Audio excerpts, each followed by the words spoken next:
होते हैं। सेंटेंस की अगर हम बात करें तो उसके दो बेसिक पार्ट होते हैं। एक होता है उसका सब्जेक्ट जिसको हम कर्ता कहते हैं, और एक होता है प्रेडिकेट जिसको हम विधेय कहते हैं। ठीक है, तो सब्जेक्ट क्या होता है, प्रेडिकेट क्या होता है। ठीक है, एग्जांपल लेते हैं, जैसे Ram goes to school, Ram school जाता है। ठीक है, तो इसमें सब्जेक्ट क्या है, सब्जेक्ट वो चीज होती है जिसके बारे में सेंटेंस में बात की जा रही होती है। ठीक है, यानी क्रिया को करने वाला, ठीक, जिसके बारे में भी सेंटेंस में बात की जा रही है, क्रिया को करने वाला, वो चीज क्या होती है, हमारा सब्जेक्ट होता है। और उसके बाद जो बची हुई चीज होती है सारी, वो चीज क्या होती है, प्रेडिकेट होती है।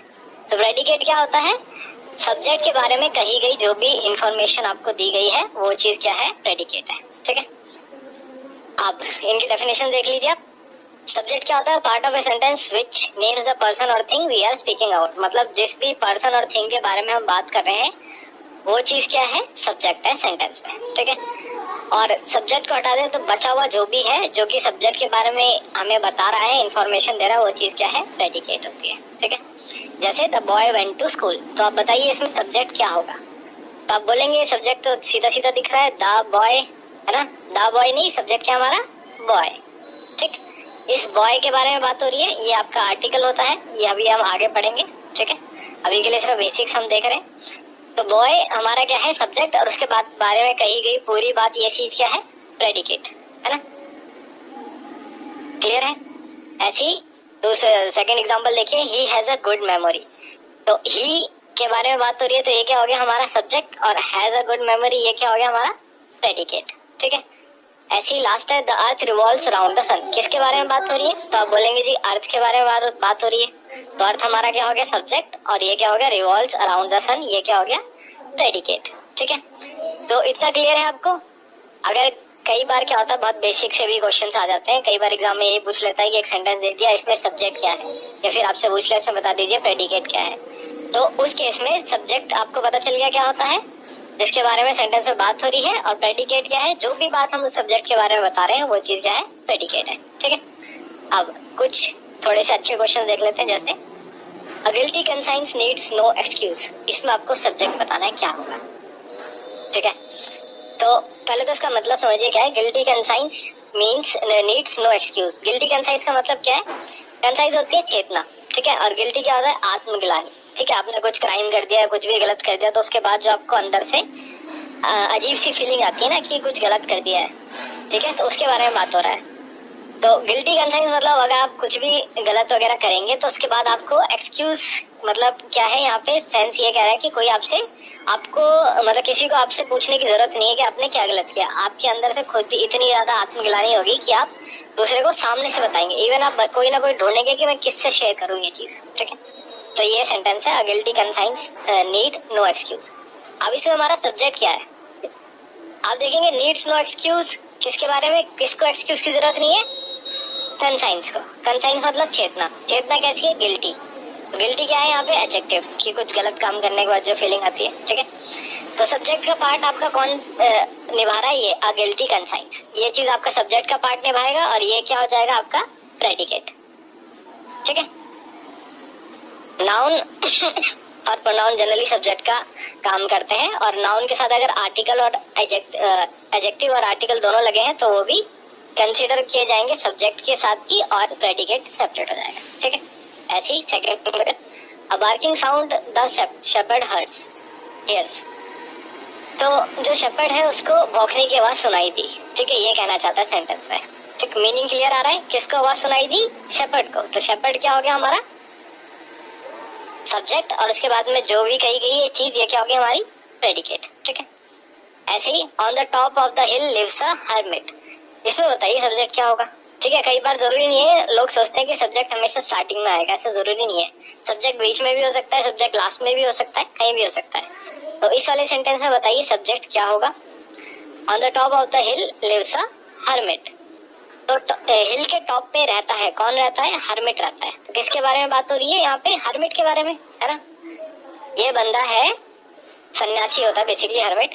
तो ये जो सन्यासी है कहाँ रहता है, हिल के टॉप पे। ठीक है, तो इसके बारे में बात हो रही है, तो ये सब्जेक्ट हो गया, और जो भी हम बात बता रहे हैं ये चीज क्या होगी, प्रेडिकेट। ठीक, लास्ट वाला बताइए, we cannot pump the ocean dry. हम ओशन को कभी भी सुखा नहीं सकते, ठीक है। तो कौन नहीं सुखा सकते? हम नहीं सुखा सकते। तो हम क्या हो जाएगा यहाँ पे आपका सब्जेक्ट, और can not pump the ocean dry ये क्या हो जाएगा? प्रेडिकेट, ठीक है। तो सब्जेक्ट प्रेडिकेट का अगर क्वेश्चन आएगा तो आप इजीली कर लेंगे, है ना, बहुत बेसिक सी बात है। आगे चलते हैं। सेंटेंस यानी वाक्य। सेंटेंस क्या होता है? Sentence is a group of words that gives a meaningful sense. मतलब ऐसे वाक्यों का वाक्य क्या होता है? ऐसे शब्दों का समूह होता है जिनको जोड़ के तोड़ के मरोड़ के एक स्ट्रक्चर में बिठाया जाता है और उससे आपको एक मीनिंगफुल सेंस मिले, ठीक है। जैसे Ram is playing cricket, Ram cricket खेल रहा है, ठीक है। तो एक चीज आप ध्यान रखिए, अभी हमने पढ़ा सेंटेंस के दो पार्ट होते हैं, क्या होता है? सब्जेक्ट और एक क्या होता है? प्रेडिकेट, है ना, ये अभी हमने पढ़ा। अब प्रेडिकेट में सबसे ज्यादा इंपॉर्टेंट चीज क्या होती है? वो होती है वर्ब, ठीक है। तो कुल मिला के आपका सब्जेक्ट और वर्ब का कॉम्बिनेशन होना चाहिए, तो ही आपका सेंटेंस क्या देगा? मीनिंगफुल सेंस देगा। पर ये हर केस के लिए श्योर नहीं है, मतलब हर केस के लिए ट्रू नहीं है, ठीक है। सब्जेक्ट वर्ब होनी चाहिए तो हम कह सकते हैं कि देगा, बट उसमें भी आपको ये देखना है कि वर्ब अगर आपकी ट्रांजिटिव है या इंट्रांजिटिव है, ठीक है। वो हम पढ़ेंगे वर्ब वाले चैप्टर में कि ट्रांजिटिव वर्ब क्या होती है, इंट्रांजिटिव क्या होती है। छोटा सा आइडिया मैं यहाँ दे देता हूँ। ट्रांजिटिव क्या होती है? ट्रांसफर करती है, ठीक है। तो जैसे हम बोलते हैं ना, सब्जेक्ट ने कार्य किया और कार्य किसके ऊपर हुआ? ऑब्जेक्ट के ऊपर हुआ, ठीक है। तो वो होती है ट्रांजिटिव वर्ब्स जिनको ऑब्जेक्ट चाहिए होता है कार्य को ट्रांसफर करने के लिए। फिर दूसरी होती है इंट्रांजिटिव वर्ब्स, उनको कोई ऑब्जेक्ट की रिक्वायरमेंट नहीं होती है, ठीक है। तो एग्जाम्पल से समझाता हूँ। जैसे मैंने कहा ही स्लेप्ट, ठीक है, और मैंने कहा राम इज प्लेइंग, इतना पार्ट सिर्फ। तो आप बताइए इस वाले में और इस वाले में किस में आपका मीनिंग ज्यादा क्लियर आ रहा है? ठीक है, ही स्लेप्ट, वो सो गया। अब इसके बाद आपके मन में कोई सवाल आ रहा है? सारी इंफॉर्मेशन मिल रही है सेंटेंस में कि वो सो गया। इसके बाद ना आगे पीछे ऊपर नीचे कुछ भी पार्ट ऐसा नहीं है जो मिसिंग हो। बट यहाँ पे देखिए, Ram is playing cricket, Ram cricket और राम इज प्लेइंग, राम खेल रहा है, ठीक है। क्या खेल रहा है? एक सवाल आपके मन में ही आ रहा है सबसे पहले कि वो क्या खेल रहा है, ठीक है। तो प्लेइंग जो है ये आपकी ट्रांजिटिव वर्ब है। इसके बाद क्या चाहिए होता है? एक ऑब्जेक्ट चाहिए होता है, ठीक। तो क्रिकेट अगर मैं यहाँ पे लगा दूंगा तो अब इस सेंटेंस का क्या आ जाएगा? मीनिंगफुल सेंस आ जाएगा। तो हम कहेंगे क्या है? कंप्लीट सेंटेंस, ठीक है। क्लियर हुआ? सेम इस केस में देखिए, ही स्लेप्ट, वो सो गया। अब स्लेप्ट के बाद आपको ऑब्जेक्ट की रिक्वायरमेंट नहीं है क्योंकि ये इंट्रांजिटिव वर्ब है, ठीक। इंट्रांजिटिव और ट्रांजिटिव वर्ब्स को हम डिटेल में पढ़ेंगे वर्ब के चैप्टर में। अभी जस्ट मैं आपको यहाँ पे आइडिया दे रहा हूँ कि सेंटेंस क्या होता है, कंप्लीट सेंस से मेरा मतलब क्या है, ठीक है। इतना क्लियर हुआ अभी तक? अब वापिस आइए सेंटेंस में। मैंने यहाँ से हटा दी मान लो वर्ब, पर मैंने हटा दी सेंटेंस से, ठीक है। तो क्या बचा? राम और क्रिकेट। क्या ये मीनिंगफुल सेंस दे रहा है? तो आप बोलेंगे कोई सेंस नहीं दे रहा है। फिर मैंने क्या किया? मैंने मान लिया सब्जेक्ट हटा दिया, यहाँ पे इज प्लेइंग क्रिकेट, क्रिकेट खेल रहा है। तो आप पूछेंगे कौन खेल रहा है ना? मीनिंग अभी भी नहीं आ रहा क्लियर। तो कुल मिला के मैं ये कहना चाह रहा हूँ आपसे कि जब भी सेंटेंस कंप्लीट मीनिंग कब दे सकता है? जब उसमें सब्जेक्ट और वर्ब का कॉम्बिनेशन होगा। ये बात क्लियर है, ठीक है। अब सेकंड देखिए, cat is sitting on table, बिल्ली कहाँ बैठी है? टेबल के ऊपर बैठी है, ठीक है। अब यहाँ से मैं वर्ब हटा दूं, कैट ऑन टेबल, कुछ मीनिंग नहीं आ रहा है। और अगर मैंने सब्जेक्ट हटा दिया तो कुछ मीनिंग नहीं आएगा, है ना। इज सिटिंग ऑन टेबल, कौन टेबल के ऊपर बैठी है नहीं पता, ठीक। तो सेंटेंस क्या है? ग्रुप ऑफ वर्ड्स जो कि मीनिंगफुल सेंस देंगे और उसमें सब्जेक्ट और वर्ब होने चाहिए, तभी वो मीनिंगफुल रहेगा। क्लियर है ये बात? ठीक।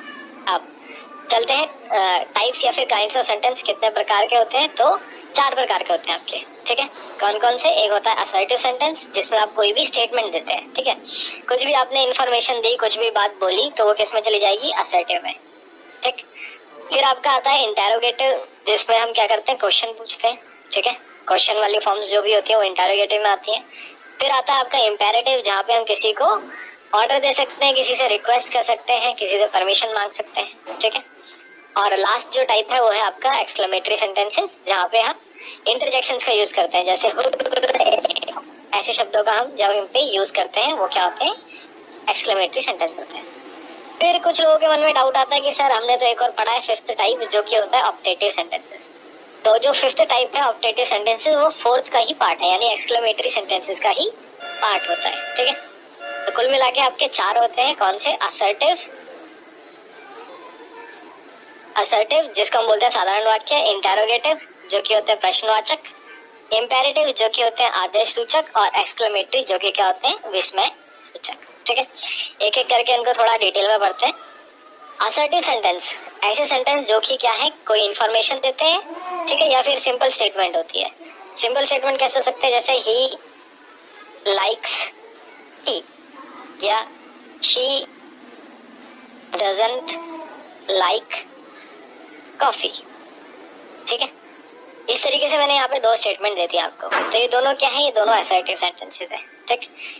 असर्टिव सेंटेंस क्या होते हैं, आपके दो टाइप्स के होते हैं, जैसे कि यहाँ पे आपको दिख रहा है, एक में उसको चाय पसंद है, एक में उसको दूसरे को चाय पसंद नहीं है। तो सेम, एक क्या होगा आपका अफर्मेटिव यानी पॉजिटिव, जिसमें पॉजिटिव बात रहेगी, एक होगा आपका नेगेटिव जहाँ पे नॉट या नेगेटिव वर्ड्स का यूज होगा, ठीक है।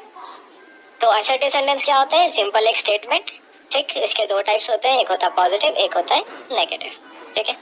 अब अफर्मेटिव सेंटेंसेस यानी जो पॉजिटिव होते हैं उनका स्ट्रक्चर देखिए क्या होगा, सब्जेक्ट, उसके बाद helping verb, main verb, object, ठीक है। और अगर हेल्पिंग वर्ब नहीं भी होगी तो भी आपका सेंटेंस बन सकता है, helping verb, main verb, object. जैसे मैंने कहा राम प्लेस क्रिकेट, ठीक है, राम क्रिकेट खेलता है ना, पूरी मीनिंग आ रहा है। इसको अगर मैं हेल्पिंग वर्ब के साथ बनाऊं तो Ram is playing cricket, Ram cricket खेल रहा है, ठीक है। तो हेल्पिंग वर्ब हो या ना हो हमें कोई फर्क नहीं पड़ेगा, बट मेन वर्ब होनी जरूरी है, ठीक है। एक सब्जेक्ट, एक मेन वर्ब। अब स्ट्रक्चर किस तरीके से, जैसे he is going to school, वो स्कूल जा रहा है, तो क्या है सब्जेक्ट, फिर इज क्या होता है हेल्पिंग वर्ब। हेल्पिंग वर्ब क्या होती है आपकी, इज, एम, आर, वॉज, वर, ठीक है, बी, बीन, बीइंग, ठीक, ये सब। फिर आपका हैज, हैव, हैड और डू, डज, डिड। इसके अलावा जितने भी मॉडल वर्ब्स होती हैं, can, could, shall, should, will, ये सब भी क्या होती है, हेल्पिंग वर्ब्स होती हैं, ठीक है। ये सब हम कवर करेंगे वर्ब्स में, ठीक। अभी वापस आते हैं टॉपिक पे। तो क्या कहा, ही इज गोइंग, हेल्पिंग वर्ब, फिर मेन वर्ब, और फिर आपका यहाँ पे ये ऑब्जेक्ट का काम कर रहा है, ठीक है। यहाँ पे स्कूल है, ये ऑब्जेक्ट है, और टू है प्रीपोजिशन, ठीक। इनको हम पढ़ेंगे डिटेल में जब हम पार्ट्स ऑफ स्पीच पढ़ेंगे, ब्रेक कर करके, ठीक है। तो यहाँ पे मेन चीज क्या है कि जो असर्टिव सेंटेंस है उसका स्ट्रक्चर किस तरीके से होगा, सब्जेक्ट, एक हेल्पिंग वर्ब हो या ना हो बट मेन वर्ब होनी चाहिए, और ऑब्जेक्ट, ठीक है। अगर आपका मेन वर्ब इंट्रांजिटिव है तो ऑब्जेक्ट भी नहीं आएगा। जैसे हमने पीछे पढ़ा था, ही स्लेप्ट, है ना, वो सो गया, ठीक। इस तरीके से ऐसी they are waiting for us, वो हमारा इंतजार कर रहे हैं, ठीक है। क्लियर है। अगर आपसे मैं पूछूं ये सेंटेंस किस टाइप का है, तो आप क्या बोलेंगे यहाँ पे कि ये सेंटेंस कैसा है। ये सेंटेंस सबसे पहले क्या है, असर्टिव है, और असर्टिव के अंदर अगर डिटेल में पूछा जाए तो अफर्मेटिव है, ठीक है। कई कई जगह पे असर्टिव सेंटेंस को डिक्लेरेटिव के नाम से भी जाना जाता है, ठीक है। तो इसका आप ध्यान रखेंगे, अगर असर्टिव नहीं आया, डिक्लेरेटिव आ गया, तो भी मेन के मीनिंग क्या है, सेम ही रहेगा, ठीक। अब इसका दूसरा टाइप होता है नेगेटिव सेंटेंस। उसका स्ट्रक्चर क्या होता है, तो नेगेटिव सेंटेंस मतलब जो कि क्या हो, नेगेटिव हो, जैसे सब्जेक्ट, हेल्पिंग वर्ब, और ये जो नॉट है ये हेल्पिंग वर्ब और मेन वर्ब के बीच में आएगा। ये चीज आपको ध्यान रखनी है, ठीक है। नॉट हमेशा कहाँ आएगा, हेल्पिंग वर्ब और मेन वर्ब के बीच में आएगा, ठीक। अब ये हो गया सब्जेक्ट, ये हो गया ऑब्जेक्ट, ठीक है। अब जैसे he is not going to school, ये हमारा सब्जेक्ट है, इज आपका हेल्पिंग वर्ब हो गया, नॉट, और फिर आएगा आपका मेन वर्ब, ठीक है। नॉट का आएगा हेल्पिंग वर्ब मेन वर्ब के बीच में, और टू स्कूल, फिर यहाँ पे साथ में मिला के क्या है, स्कूल ऑब्जेक्ट है, टू प्रीपोजिशन है, ठीक है। इसको डिटेल में अभी पढ़ेंगे आगे। ऐसी they are not waiting for us, वो हमारा इंतजार नहीं कर रहे। तो अगर ये सेंटेंस आपसे पूछा जाएगा क्या है, तो आप बोलेंगे सबसे पहले क्या है, ये असर्टिव है, उसके अंदर ये फिर नेगेटिव है। क्लियर है। तो असर्टिव सेंटेंस के दो टाइप्स कौन कौन से, एक पॉजिटिव और एक नेगेटिव। पॉजिटिव जिनमें नॉट का यूज ना हो या नेगेटिव वर्ड्स का यूज ना हो, और नेगेटिव कौन से होते हैं, जिनमें नॉट या नेगेटिव वर्ड्स का यूज होगा। क्लियर है, सिंपल सी बात है। आप आगे चलते हैं। इंटेरोगेटिव सेंटेंसेस, ऐसे सेंटेंसेस जो कि आपसे क्या करते हैं, क्वेश्चन पूछते हैं, ठीक है। तो प्रश्नवाचक वाक्य ये क्या है, दो टाइप के होते हैं, ठीक। प्रश्नवाचक वाक्य एग्जांपल क्या हो सकता है, जैसे वेयर आर यू गोइंग, तुम कहाँ जा रहे हो, ठीक है। व्हाट आर यू डूइंग, तुम क्या कर रहे हो, ठीक। व्हाट इज द टाइम, समय क्या हुआ है। तो कुछ भी जो क्वेश्चन है, तो जहाँ पे हम या तो वो आपका स्टार्ट होगा इज एम आर यानी हेल्पिंग वर्ब से, या फिर वो स्टार्ट होगा WH फैमिली से, जैसे व्हाट वेयर वगैरह ये सब। ठीक है, तो ये सब मिला के क्या होते हैं, इंटरोगेटिव होते हैं, जहाँ से प्रश्न पूछा जाता है। अब इंटरोगेटिव जो है आपके दो टाइप के होते हैं, एक वो आपसे डायरेक्टली पूछेगा जिसको हम प्रत्यक्ष कहते हैं, ठीक, प्रत्यक्ष प्रश्नवाचक वाक्य, और एक होता है जब वो इनडायरेक्ट आपसे पूछेगा जिसको हम बोलते हैं अप्रत्यक्ष प्रश्नवाचक वाक्य। ठीक है, तो एक एक करके इनको डील करते हैं। सबसे पहले है आपका डायरेक्ट। तो जब भी डायरेक्ट की बात करेंगे तो उसमें दो टाइप से आपसे क्वेश्चन पूछा जा सकता है, एक जो हेल्पिंग वर्ब की मदद से पूछा जाए और एक जो WH फैमिली वाले वर्ड्स की मदद करके पूछा जाए। ठीक है, तो जब भी आपका हेल्पिंग वर्ब जो कि यहाँ पे लिखी हुई है मोडाल्स, और यहाँ पे डू डस जो कि मैक्सिमम यूज होते हैं, डू डस डिड, ठीक, हैज हैव हैड, तो जब भी आपका हेल्पिंग वर्ब्स का यूज करके क्वेश्चन पूछा जाएगा तो उसका जवाब आप किस में दे सकते हैं, यस और नो में, है ना। कैसे, जैसे मैंने कोई सवाल पूछा, आर यू हैप्पी, क्या तुम खुश हो, ठीक है, या मैंने पूछा have you eaten your lunch, क्या तुमने अपना खाना खा लिया है, तो इनका जवाब क्या आ रहा है, क्या आप खुश हैं, तो आप क्या जवाब दे सकते हैं, हाँ या फिर ना, यही आएगा सबसे पहले जवाब, हाँ आप खुश हैं, ना आप खुश नहीं है। Have you eaten your lunch, क्या तुमने अपना खाना खा लिया है, क्या जवाब आएगा, हाँ खा लिया है, नहीं नहीं खाया है। तो जब भी आप सेंटेंस, जब भी आप क्वेश्चन हेल्पिंग वर्ब से स्टार्ट करके पूछते हैं तो उनका जवाब क्या आता है, यस नो। इस वजह से इनको यस नो क्वेश्चंस भी कहा जाता है, कहीं कहीं आप पढ़ेंगे इनको यस नो क्वेश्चंस भी कहा जाता है। ठीक है, क्यों, क्योंकि इनका जवाब किस में आता है, यस या फिर नो में। ठीक, फिर दूसरा आता है WH फैमिली वर्ड्स, जिनमें हम what, when, where, who, whom, which, whose, why, how, इन WH वाले वर्ड्स का यूज करते हैं। ठीक है, इनका जवाब आप हाँ या ना में नहीं दे सकते। जैसे मैंने कहा वेयर आर यू गोइंग, आप कहाँ जा रहे हैं, तो क्या आप इसका जवाब हाँ या ना में दे पाएंगे, नहीं, आपको बताना पड़ेगा मार्केट जा रहे हैं, हॉस्पिटल जा रहे हैं, स्कूल जा रहे हैं, जहाँ भी जा रहे हैं। ठीक, ऐसे ही मैंने पूछा what are you doing today, तुम आज क्या कर रहे हो, तो आपको बताना पड़ेगा पढ़ रहे हैं, ठीक है, खाना खा रहे हैं, टीवी देख रहे हैं। ठीक, तो डायरेक्ट इंटरोगेटिव आपके दो टाइप्स के होते हैं, एक जो हेल्पिंग वर्ब से शुरू होंगे, दूसरा जो WH से शुरू होंगे। ठीक है, अब सबसे पहले अगर हम हेल्पिंग वर्ब से स्टार्ट कर रहे हैं तो उनका स्ट्रक्चर किस तरीके से होगा वो देख लेते हैं। हेल्पिंग वर्ब वाले कौन से, जिनका आंसर का जवाब यस नो में दिया जा सकता है। ठीक है, स्ट्रक्चर क्या होगा, सबसे पहले हेल्पिंग वर्ब आएगी, फिर सब्जेक्ट, फिर मेन वर्ब, और लास्ट में ऑब्जेक्ट और क्वेश्चन मार्क। ठीक है, ये चीज़ आपको ध्यान रखनी है कि जब भी इंटरोगेटिव इसका सिंबल का हम यूज़ करते हैं क्वेश्चन मार्क का, तो आपको देखना है क्या चीज़ की हेल्पिंग वर्ब पहले होनी चाहिए और सब्जेक्ट बाद में होना चाहिए। ठीक है, ये चीज़ इंपॉर्टेंट है। कई बार इससे छोटा सा एरर इसी फॉर्म में से आ जाता है कि सब्जेक्ट पहले दे देता है, हेल्पिंग वर्ब बाद में, और क्वेश्चन मार्क लगा रहता है। ठीक है, तो अब मुझे बताइए, सब्जेक्ट पहले आ गया, उसके बाद हेल्पिंग वर्ब आ गई, और फिर मेन वर्ब और ऑब्जेक्ट आ गया, तो यहाँ पे क्वेश्चन मार्क आना चाहिए या फुल स्टॉप आना चाहिए, तो आप बोलेंगे फुल स्टॉप आना चाहिए। क्यों, क्योंकि ये सेंटेंस अभी तो पढ़ के आए हम, ये क्या होते हैं, असर्टिव सेंटेंसेस होते हैं, है ना, जहाँ स्टेटमेंट होती है। ठीक, अगर हेल्पिंग वर्ब को मैं पहले ले आता हूँ और सब्जेक्ट को बाद में ले आता हूँ तो वो इंटरोगेटिव में कन्वर्ट हो जाता है। इतना क्लियर है, ठीक है। अब स्ट्रक्चर क्या है, हेल्पिंग वर्ब, यहाँ पे मॉडल वर्ब कुड का यूज किया हुआ है, फिर आपका सब्जेक्ट आ गया, फिर आपका वर्ब आ गया, ठीक है, और फिर ऑब्जेक्ट आ गया। ठीक, तो कुड यू हेल्प मी, क्या तुम मेरी मदद कर सकते हो। ठीक है, ऐसी are you going for movie tonight, क्या तुम आज मूवी देखने जा रहे हो। ठीक, आर आपका helping verb, you subject, going क्या हो गया आपका वर्ब हो गया। ठीक है, तो इस तरीके से जब भी हम हेल्पिंग वर्ब से सेंटेंस स्टार्ट करेंगे तो स्ट्रक्चर क्या होगा, helping verb, subject, main verb, उसके बाद ऑब्जेक्ट और क्वेश्चन मार्क। ठीक है, इनका जवाब हमेशा यस नो में आएगा। जैसे कुड यू हेल्प मी, क्या तुम मेरी मदद कर सकते हो, हाँ कर सकते हैं, नहीं कर सकते, और अगर कोई दुश्मन वगैरह तो उसको तो सीधा मना कर देंगे, नहीं भाई नहीं कर सकते, है ना। ऐसी are you going for movie tonight, क्या तुम मूवी देखने जा रहे हो, तो हाँ भी बोल सकते हैं आप कि अगर जा रहे होंगे, ना भी बोल सकते हैं, और नहीं बताना होगा तो भी आप मना ही करेंगे कि नहीं जा रहे हैं। ठीक है, अब दूसरा टाइप जो है वो है WH फैमिली वाला, जहाँ पे WH से क्वेश्चन स्टार्ट होता है। इन सवालों का जवाब आप हाँ या ना में नहीं दे सकते हैं। ठीक है, स्ट्रक्चर क्या होगा, WH वर्ड पहले आएगा, फिर हेल्पिंग वर्ब, और यहाँ पे भी सेम सब्जेक्ट दिख रहा है आपको, हेल्पिंग वर्ब पहले है, सब्जेक्ट बाद में है, और क्या लगा है, इंटरोगेटिव का सिंबल यानी क्वेश्चन मार्क। ठीक है, तो जब भी क्वेश्चन मार्क लगा रहेगा, हेल्पिंग वर्ब पहले, सब्जेक्ट बाद में, और फिर आपका मेन वर्ब। जैसे how do you feel now, तुम कैसा फील कर रहे हो, तो इसका जवाब हाँ या ना में तो नहीं दे पाओगे, ठीक है ना। तो हाउ WH वर्ड, डू आपका क्या हो गया यहाँ पे helping verb, you subject, feel आपका वर्ब हो गया, ठीक है।